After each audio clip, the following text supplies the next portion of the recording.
Oh, I love it. Okay, the Cowboys, always a huge draw on Thanksgiving. But this year, I heard a turkey gobble. Don't let that get past me. This year could top them all with Patrick Mahomes and the Chiefs coming to Dallas for a Turkey Day matchup with Dak and company. We'll talk about that. Schedule release happening today, okay? It's a big day. The entire schedule will be released tonight. We'll be back with you for that 8 p.m. on ESPN2. Dan Orlovsky, Louis Redick, Peter Schrager, Adam Schefter.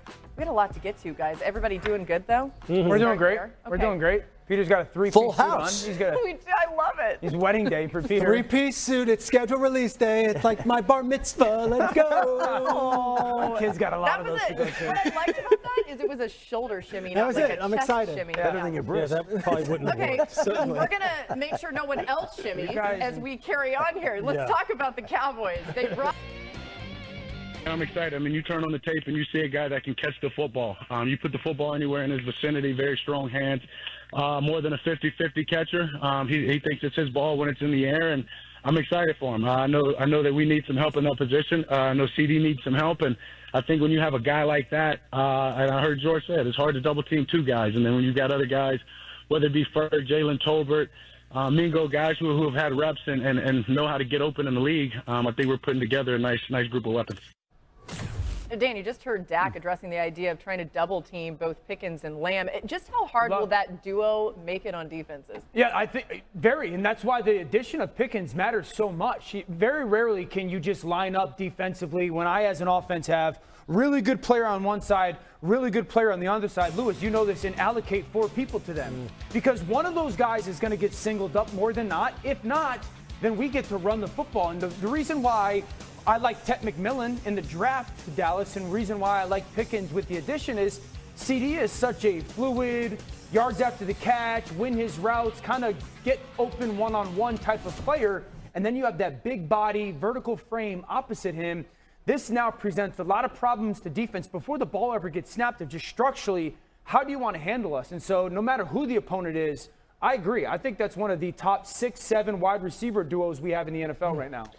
What's interesting about Dallas is like the conversation with them always obviously starts with Dak. It starts with the perimeter players. I mean, the things that really have plagued Dallas over the past couple of years have not been really perimeter play. It hasn't really been skill position play, you know, on a large scale. It's always been in the trenches. And for me, look, it's going to be about, look, Dallas' season is going to hinge on how this offensive line plays and how the defense plays in particular, especially right down the middle from defensive tackle to linebacker to safety. That's really going to be where their season hinges. Because I'll tell you what, Dak, look, they have a lot of advantages now in terms of athletes on the perimeter. There's no question about that. But think about their offensive line last year in terms of pass block win rate, especially when you're talking about the tackle positions. Look, Dak is now coming off of an injury. He's had 2 significant lower leg injuries now between his hamstring and his lower leg. Look, I think pass protection is going to be key. Run game is going to be key with this team before we even get to throwing the football. Sure. What version of Pickens are we getting? Because on the way out, it just always happens. You hear the stories. He was late for practices. He was late to games. And you start getting all that stuff out of the old play. If you're not motivated in a contract year in Big D when they're telling you, and Stephen Jones is publicly saying, like, we want you, then it might not ever happen. So for me, it's the maturity of the player. You know, CeeDee Lamb had 73 more targets than any other Cowboys receiver last year. That is the biggest gap between anyone else in the league. There are going to be balls for George Pickens. To me, it's what version of George Pickens are you getting? To me, I think you're going to get a motivated, and you're going to get a very good George Pickens from the start. And there is so much on the line for George Pickens this year. But, Lou, you touched on the run game. I know we're talking about George Pickens here, but there are 3 new running backs in Dallas. Javonte Williams. Miles Sanders, Jaden Blue. And I think they really like Jaden Blue. I think Jaden Blue is going to end up being their starting tailback. I think they really like Jaden Blue in the backfield there. So I know we're devoting a lot of time to George Pickens, but I think that we're missing these 3 new running backs that play a huge new role for this Dallas Cowboys team when you're playing the Chiefs on Thanksgiving Day, when you're playing the Washington Commanders on Christmas Day, when you've got all these holiday games. I think it's a big deal, the run game. And don't forget Phil Maffa also, who they drafted in the 7th out of Clemson, who is a bruiser now. Right. But again, I mean, these backs, and I don't mean to cut you off, it's just going to start up front, though. Sure. Right. Those backs, look, Jaden Blue, look, think about how they used him at Texas, right? He was a perimeter runner, a wide zone runner, a guy who liked to get the ball in space. He's not going to be banging it up in there in the inside, right? And he's not, because one, we don't know if there's going to be a lot of space in there anyway, because we don't know how good this offensive line is going to look. And Jaden doesn't want to run in there. I'm telling you, Dallas looks pretty on the perimeter. They got speed and playmakers galore. But tell me how their offense and defensive line are going to play. Well, they think Tyler Booker is a Pro Bowl guard that they drafted. Yeah, remember, that's a good one. If Tedero McMillan had been there, Yeah. that probably would have been the pick. He Sure. wasn't there, of course. So they said the next best player was going to be Tyler Booker, and they got their guy. Yeah. All right, let's talk Yeah, about yeah. the Chiefs side of things. Lewis, it felt like the entire offseason focused on rebuilding that O-line. What did you make of where they landed? Look, I think getting Josh Simmons 32nd overall, which obviously they flopped picks with Philadelphia, that could end up being, and look, I've used this term a couple different times, but I'm going to use it one more time. That could end up being the steal of the draft. You arguably have the best offensive lineman. He was playing the best football of any tackle in Power 4 last year before he got injured. And right now, they are ecstatic where he is at in terms of his rehab right now. And he's got the best trainer in the National Football League, and Rick Burkholder, who's going to be overseeing his rehab as they go through training camp. If you, along with him and Jalen Moore, if they can go ahead and solidify the left side of this offensive line with some of the other additions that they have, keep in mind, remember this, keep an eye on this kid, Brashard Smith from SMU, who they drafted in the 7th.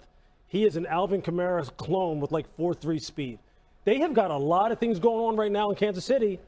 Hey, man, they may have addressed their issues as good as anybody. You know, it'll be really interesting around this time of year is what version of Rashee Rice are they getting in Kansas City? I just totally remembered. You know, almost forgot that he was on the team. Came out great last year. Right. But through 8 games, he had like 80 catches. They expect him to be healthy early. How healthy is he? How is he back to full type Rashee Rice? Does he get disciplined this year? Does he get disciplined? I don't know. Well, what do you think? Been waiting. I don't know. But by week Is that a 13, rhetorical question? do they I know. get that Do full you version know? of him? I'm going to say you don't right now, but Well, I think it's floating around out there. It's a Interesting. possibility. It's out there, As right? Stephen A would say, it's fluid, right?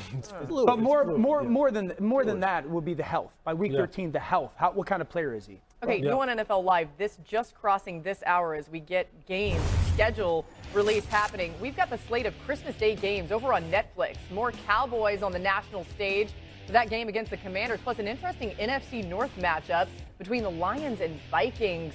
Let's talk about J.J. McCarthy here, Dan. I mean, by that point of the season, you think that he's doing everything that they've expected him to do? Oh, yeah. Are they in a really good spot? You expect them to be contenders? I fully expect J.J. McCarthy to have the Vikings very similar situation-wise to what they were as a team last year, and honestly playing very similar to what Sam Darnold did production-wise.